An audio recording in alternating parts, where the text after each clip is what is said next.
Scheduling and multi-threading in action. Uh, Good day everyone. For this recorded discussion, we will be discussing about scheduling and multi-threading in action. And we will also talk about some important concepts in operating system. So, moving on, CPU scheduling.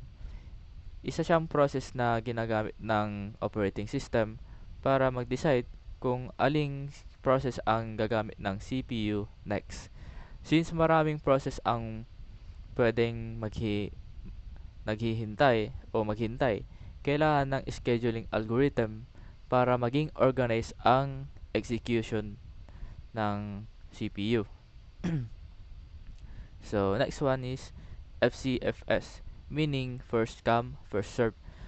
And kung ano yung term na yun is nakabase siya sa arrival time ng process. Meaning kung sino ang unang dumating, siya rin ang unang i-execute ng CPU. Para siyang pila sa cashier or canteen, kung sino ang nauna sa pila is siya yung mauunang sineserve. Simple lang siya at madaling intindihan pero may disadvantage. Kapag yung unang process is matagal matapos, mapapahintay ang ibang process kahit mabilis lang sana sila. And itong problem na to is called the convoy effect. So, ayun. Next one is shortest job first. Ito naman ay nakabase sa burst time. Ang burst time ay yung amount of time na kailangan ng process para matapos ang execution nito sa CPU. Inuuna ng CPU yung process na may pinakamaikling burst time. For example is kung may process na 2 milliseconds, meron namang 8 milliseconds, yung CPU is mas unahin niya yung 2 milliseconds. Inuuna ng CPU yung may pinakamaikling burst time. And maganda ito kasi nagkakatulong siya para mabawasan ang average waiting time. Pero isa sa mga disadvantage ng SGF is kapag palaging may dumadating na mas maikling process, yung mas mahahabang process ay pwedeng maghintay ng sobrang tagal. And kapag nanghintay ang process ng sobrang tagal, nakakaroon ng starvation. So, next is ito yung mga table na to compare these two scheduling algorithm. So, ayun. So, to summarize, SCFS is nakabase sa arrival time. Kung sino ang unang dumating, siya ang unang e-execute. On the other hand naman is SGF naman is nakabase sa burst time. Inuuna nito yung process na may pinakamakiling uh, waiting time. And may chance ito na ma-starve or sobrang matagalan ang mga long process. So, ayun, we have these both algorithms are useful but they have different strengths and weaknesses. So, FCFS naman is easier to implement while SGF is better for uh, reducing waiting time. So, ayun. Moving on to the next reporter, please. Priority scheduling and round robin. Priority scheduling. Sa priority scheduling, ang bawat process ay binibigyan ng priority. At ang CPU ay binibigay sa process na may pinakamataas na priority.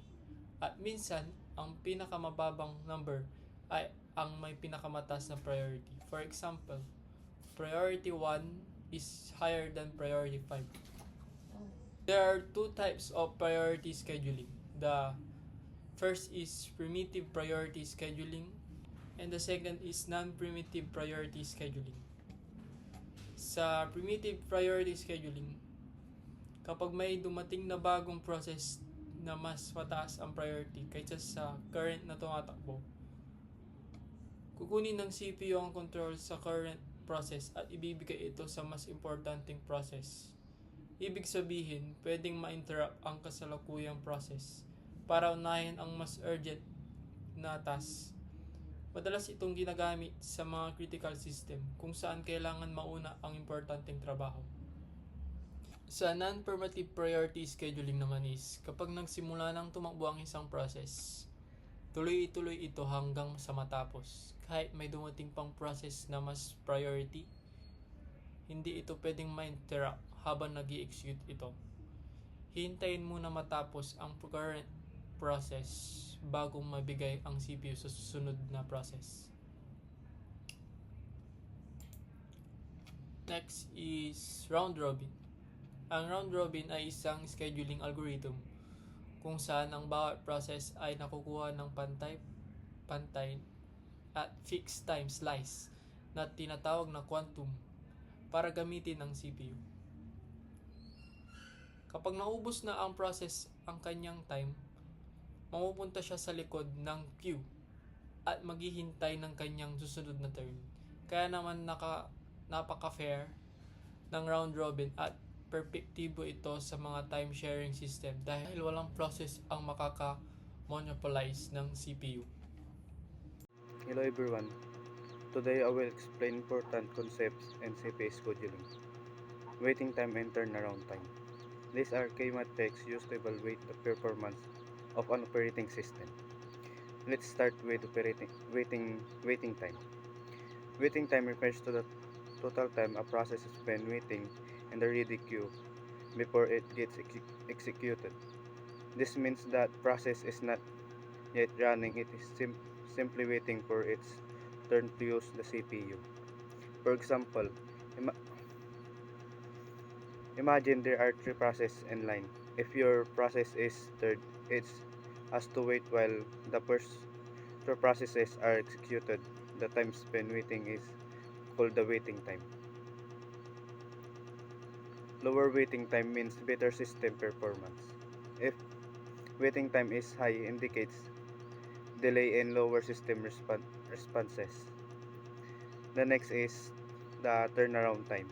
Turnaround time is the total time from when a process arrives until it is completely finished. It includes both waiting time and execution time. The formula is turnaround time equals waiting time plus execution time. For example, if a process waits for 5 seconds and then it executes for 3 seconds, its turnaround time is 8 seconds. That's it. Hope you understand the difference between waiting time and turnaround time. Thank you for listening. Response time and true output. Response time. Response time is the amount of time taken from when a process is submitted until the system gives its first response. It measures how quickly the system reacts to a request, and lower response time indicates better responsiveness. This is important in interactive and real-time systems. Throughput. Throughput is the number of processes completed by the system within a given period of time. It measures the efficiency and productivity of the CPU, where higher throughput means more processes are successfully finished. This is important for evaluating overall system performance. Okay, so what is multi-threading? Multi-threading is a programming and execution model that allows multiple segments of single process called threads to run concurrently.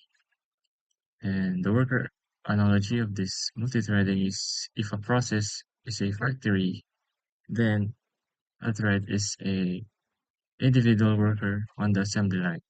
Instead of one worker doing every task in a sequence, multiple workers handle the different parts of the job at the same time. The goal is to maximize CPU usage and improve the snappiness of applications.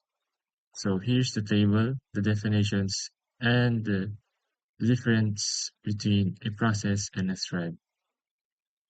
So key benefits of multithreading, we have better resource utilization. It keeps the CPU busy, and if one thread is waiting for a file to download, another can continue performing calculations.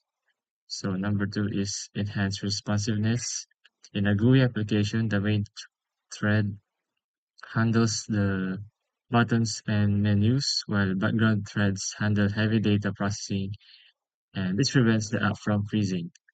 And number 3 is parallelism, and threads can literally run at the exact same time on different cores, cutting total execution time.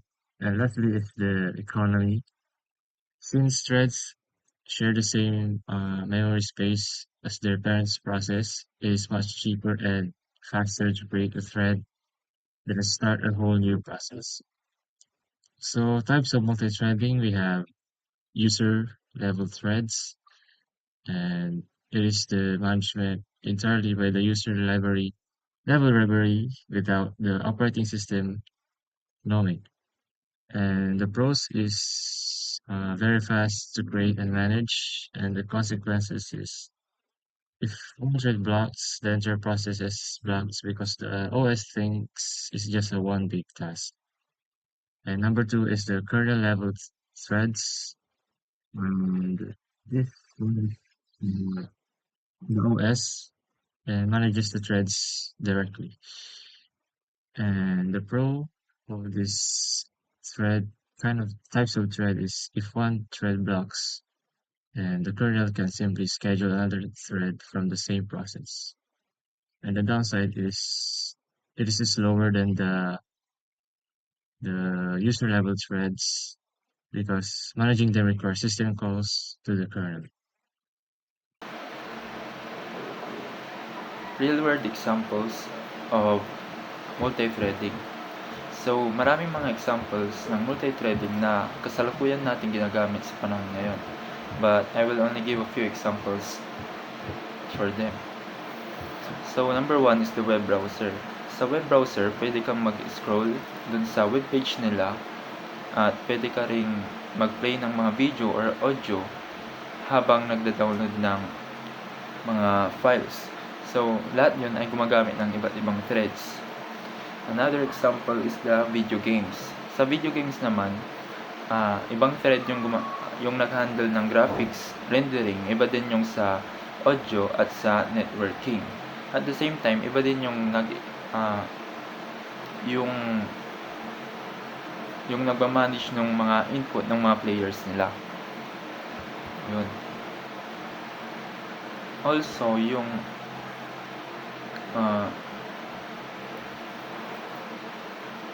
multithreading is ginagamit din madalas sa mga mobile application. So, ibang thread yung nagmamanage ng UI at ginagawa yun para maiwasan yung lag sa mga phones. Iba din yung nag-handle ng mga background at nag-fetch ng data. Another example is sa mga chat applications.